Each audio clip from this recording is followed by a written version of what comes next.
What is going on, everybody? Welcome into TTP Sports. Flyers, they take another game on the road. It was a very physical game. This game was chippy. This game was grindy. This game was mean. These teams did not like each other today. It was mean. It was rough. Found a way to survive, though. You found a way to survive it. Especially with how putrid your first period was, because just being blunt, the first period was completely dreadful.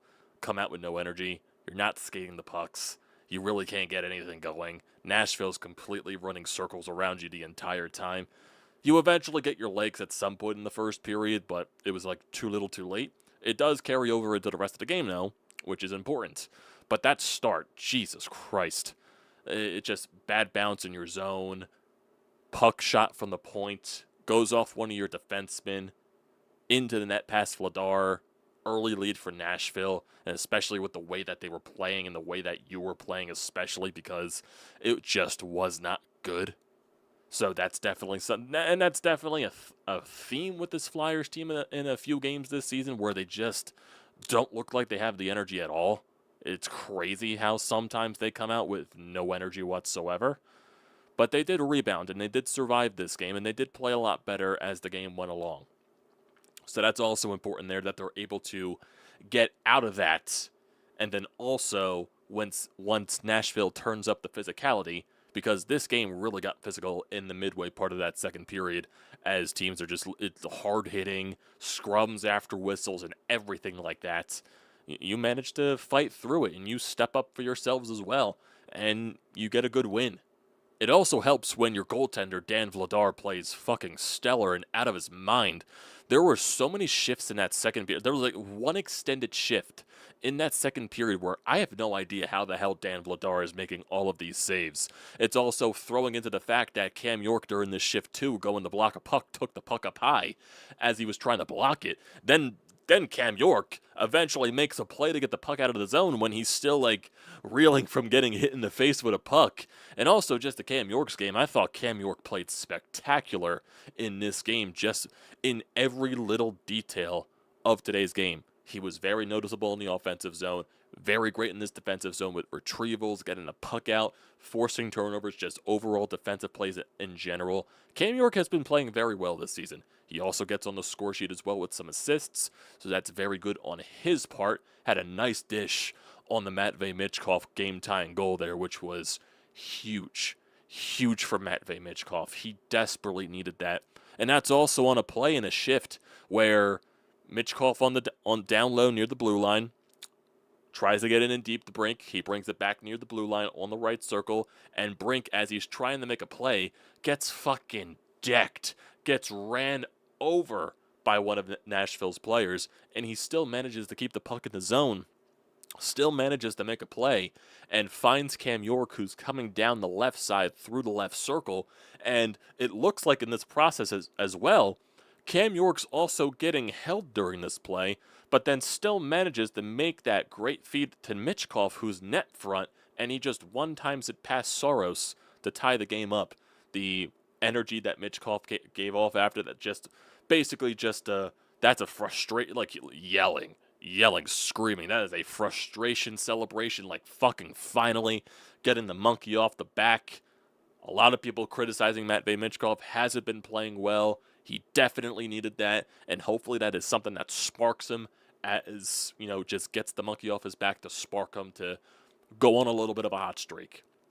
Because he desperately needs a hot streak. He desperately needs to be getting on the score sheet consistently. And good for him to get that goal. But it all starts with Bobby Brink making that play as he's literally getting fucking right over. It's crazy. It is crazy. And also the great play by Cam York as well. So really can't go understated how great Cam York looked in this game too. Him and Dan Vladar were just flat out spectacular. Dan Vladar was just crazy with the saves that he was making in that second period. And there were a lot of stretches in this game, too, where Nashville didn't throw a lot of shots on net. It was like they would go a few minutes without shooting the puck, not getting a shot on net, and then, like, rapid succession in, like, one shift, one zone entry in sequence. There were just a bunch of shots thrown on net, and he was ready for it. He was completely ready for it. And also on the penalty kill as well, the Flyers were perfect on the penalty kill. There was 2 penalty kills the Flyers had where they didn't allow a single shot on net, so the penalty kill continues to be spectacular in that own right as well. And, you know, as the physicality continues to grow and grow and grow and grow in that second period, you get a shift. You get a shift near the end of the second period, get a couple of puck luck, good plays. You throw a puck onto the net. Noah Cates, he finds a rebound, he buries that rebound, gets on the goal sheet, makes it a 2-1 Flyers lead going into the intermission, going into the third period. That's a huge one right there. And I would really define the third period as Nashville definitely did have their good moments. They definitely had a lot of chances where they controlled the pace. But it was definitely a good shutdown period by the Flyers, if that makes sense. The Flyers did take 2 penalties in this period as well. The one by halfway, the roughing, which just wasn't stupid. There was also a penalty where Nashville got hit in the face with his own stick, but they called it on the Flyers regardless. So at that point, you really just can't do anything about it. But played good suffocation. Penalty kill was very good in that third period, just the entire game in general. And you held on, you survived, you get the empty net goal with Travis Konechny, so that's good for him as well. And you find a way to get a win, especially on this road trip where you come into the road trip where you don't have any wins on the road in general, especially coming off of a back-to-back at home where you just were completely lifeless against Toronto and Calgary. Completely lifeless. Get out of home, go on the road for a few games, go into Montreal, you respond to Rick Tocchet's call out for a lack of will and everything like that. You throw a fucking bunch of shots on net.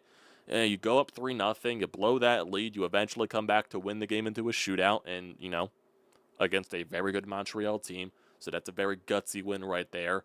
And then a Nashville team that's definitely nowhere close to as good as Montreal. Nowhere close, but they're definitely a desperate team. And they definitely were controlling the pace a little bit during today's game as well.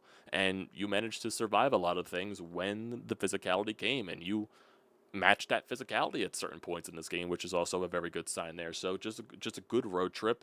Now you come back home on Saturday against the Ottawa Senators, come off of this road trip, maybe ride the high a little bit there, play a better game on home ice, and then you get a couple of days off before you play next week. So it's good to win. It's a very good win. Good win for this team. Good win for this team. They definitely needed these 2 road wins after that very just lackluster performance on home ice over the weekend. That they desperately needed that. And just to even express more how much they desperately needed from Matvei Michkov to get the goal, like that was just needed for him in general. He really needed that. So Konechny gets 2 points on the night. Cam York gets 2 points on the night as well. So that was very good in that aspect too. Just overall, it was, you know, especially just coming off of that first period where it just was so bad. Like, you can't even describe how bad they came out with no energy. Nobody was skating to the pucks. It just looked like they were completely flatlined. And granted, that's also a thing that you can bring up if, you know, you're playing a much better team and you start off that flat, you're going to get scored on. A better team's going to probably bury more goals than Nashville did in this game. Thankfully, Dan Vladar played very well. But that first period, you know, that's something that also needs to be addressed because, you know, it just can't happen. It just can't happen the way that you started off like that.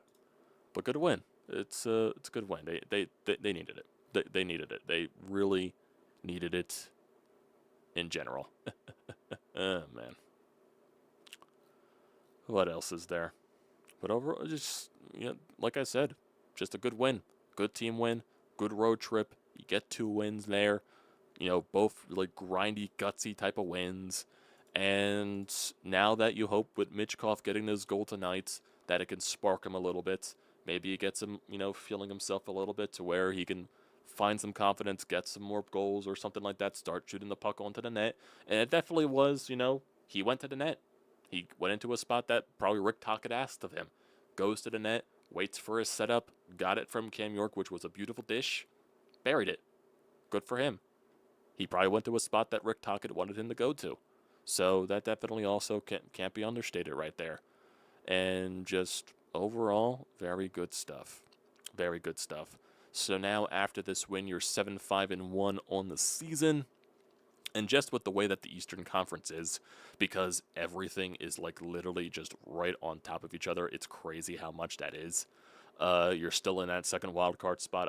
No, actually, you're 8-5-1 after today's game. You're in that second wild card spot, tied with the Toronto Maple Leafs. So, like, seriously, everything with the Eastern Conference is separated by like 2, 3, 4 points. No team in the Eastern Conference right now is below 500. That is a crazy thing. Like, seriously, the Florida Panthers, they're in 10th place at the Eastern Conference. They have 13 points. That's 4 points behind the Flyers. It's crazy how everything can just literally change on a dime right here. Crazy, crazy, crazy, crazy, crazy, crazy.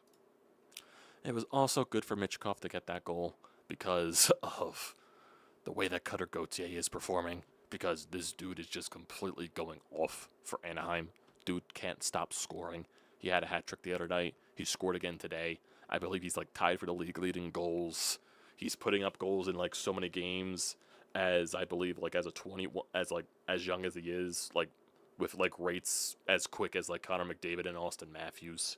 It's crazy how good he has been. And we all figured he was going to be a good player, Cutter Gauthier. It was just an unfortunate situation. None of us are going to know what happened with there. None of us are just going to know.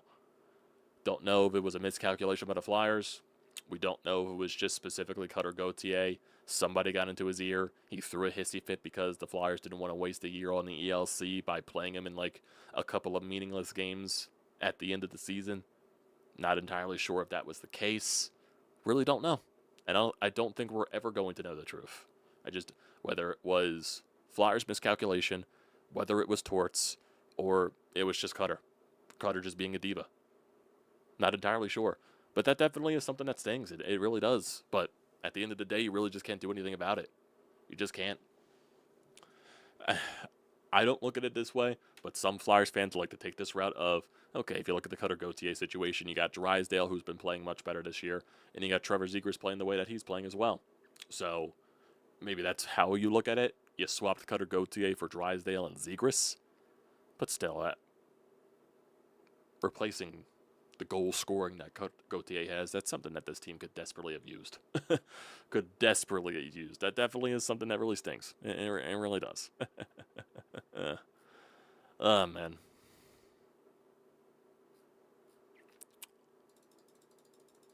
Do I think that Danny could have handled things differently? Nah. I really don't know what else you could have done. I mean, the guy's not meeting with you. You know, he had his mindset already at that point, whatever happened. I just don't know. Like, none of us are going to know what happened. Did Danny make the best of the situation? Yeah. He got a player. He got a respected player in return in Drysdale. You know, highly touted and all that stuff. Really didn't figure it out in Anaheim. Looks like he's figuring it out right now with the Flyers, specifically this year. Seriously, we're just not going to know what happened. Whether it was something that Chuck Fletcher promised Cutter Gauthier and his agent, to where the whole regime shift and all that stuff, and they, not say it necessarily went back on the promise, but like, this is not something we promised you. That was a different regime. This is a new regime. Like, you got to earn your time or something like that, or whatever it is. And maybe Cutter Gauthier took offense to that. Or it was where it's something as simple as he wanted to burn the year off the ELC by playing a few NHL games at the end of the season, and the Flyers not want to do that. Or it was something like they wanted him to play in the AHL for a year. He didn't want to play in the AHL. We don't know. We're never going to know. We're never going to know. Probably like long after Cutter Gauthier is not in the league anymore, when Danny Briere, Keith Jones, they're not members of the Flyers front office anymore. We're probably just never going to know. We're never going to know. I don't think they're ever going to say it. So, really just can't. Really just can't. It sucks, though, because we knew Gauthier was going to be a good goal scorer. That's the only thing that sucks. It's the only thing that sucks. They gave Delorier the Bernie Perrott mask in the locker room. That is hilarious. That is hilarious. That is funny. That is funny. And when the Flyers win a game in the locker room, they give, as respect to Bernie Perrott, like when teams do wins, they usually have something that represents the win. They gave Delorier the Bernie Perrott mask. I thought that was funny. Yeah. So what else is there? Don't want to keep it too long tonight. It's a good win. So if you look at the schedule, Flyers, they play on Saturday in Philadelphia, 1 o'clock against the Ottawa Senators. So come back on home ice, play a much better game coming off of this road trip. Maybe it could be something good for this team. Then you got 3 days off after that. You play at home on the 12th against the Edmonton Oilers. That'll be a very tough game. Then you have a road back-to-back with St. Louis and Dallas, and then you're off 4 games after that. Home against the Blues on the 20th. Home against the Devils on the 22nd. Then your 4 road games on the week of Thanksgiving. Tampa, Florida, Islanders, Devils. We'll see. We'll see.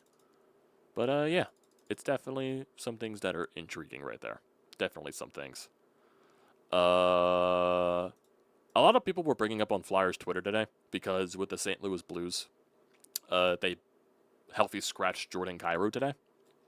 And also, go figure, I just saw this, that the Blues won their game with a shutout. So a lot of people started talking, obviously, like, oh, is Jordan Kyrou available for a trade or anything like that? I have no idea what the fuck's going on there. So, of course, Flyers fans like to try to conspiracize because recently the Flyers traded for his brother when they made that trade with Dallas, when they sent Tuomaala for Kyrou's brother, like basically an AHL swap. So, who knows? Who knows? Who knows? Who knows? Oh, yeah, I have this game on in the background, Franco. This game fucking sucks. This game fucking sucks. 3 minutes left in the fourth quarter. It's 10-7 Broncos. Both these teams are terrible. Like, the Broncos, like, their record does not replicate what kind of team they are. Yeah, their defense is good. Their offense is fucking pathetic. I don't even understand how the Eagles lost to this team. I don't understand how the Eagles lost to this team. It's crazy. Crazy, crazy, crazy, crazy, crazy. So, yeah, I think we're pretty much good there. Pretty much good. Just to look up anything else that's standing out. I don't think there's much in terms of anything else from this game. So, yeah. In terms of recaps for the weekend, so tomorrow I think there's a Sixers game. Really haven't had time with the Sixers recaps. We're working all that stuff. Granted, the Sixers with their back-to-back losses, which was kind of pretty brutal. I believe they play at home tomorrow, but I won't be home as well. So we'll play it by ear with the recaps this weekend. Obviously, we got Eagles on Monday Night Football, so it'll be a weird transition week where, that game's going to end very fucking late. So it's going to be a weird couple of days here. But if you see something pop up in your subscription feed, you will. Man. So I think that'll do it for tonight, everybody. More of a quick hitter than not. So, appreciate you for tuning in this late. Granted, it's only 11 o'clock, but still, it's a late recap. Flyers 8 o'clock start. So, just get ready until eventually there's the 10 o'clock starts because those will eventually happen. I think their first 10 o'clock start is is in December when they usually go on those West Coast road trips by Christmas time. So yeah, those West Coast numbers they're gonna suck. Those West Coast games. Oh boy. But yeah, good win by the Fly guys. Nice to see Michkov get on the score sheet. Good game by Cam York. Dan Vladar was very good, and we'll see where they continue. Saturday home against Ottawa. Claude Giroux returns home again. So we'll see. Appreciate y'all for tuning in as always. Don't forget to leave a comment in the comment section down below. Don't forget to drop a like. Don't forget to hit that subscribe button. It does me a great deal of service. Also use the code TTPSPORTS. $20 off your first purchase. That's SEATGEEK. Great deal. Don't pass it up. Get yourself down to the Xfinity Mobile Arena. Watch the Fly guys. Maybe this Saturday. So, thanks guys for tuning in. I will see you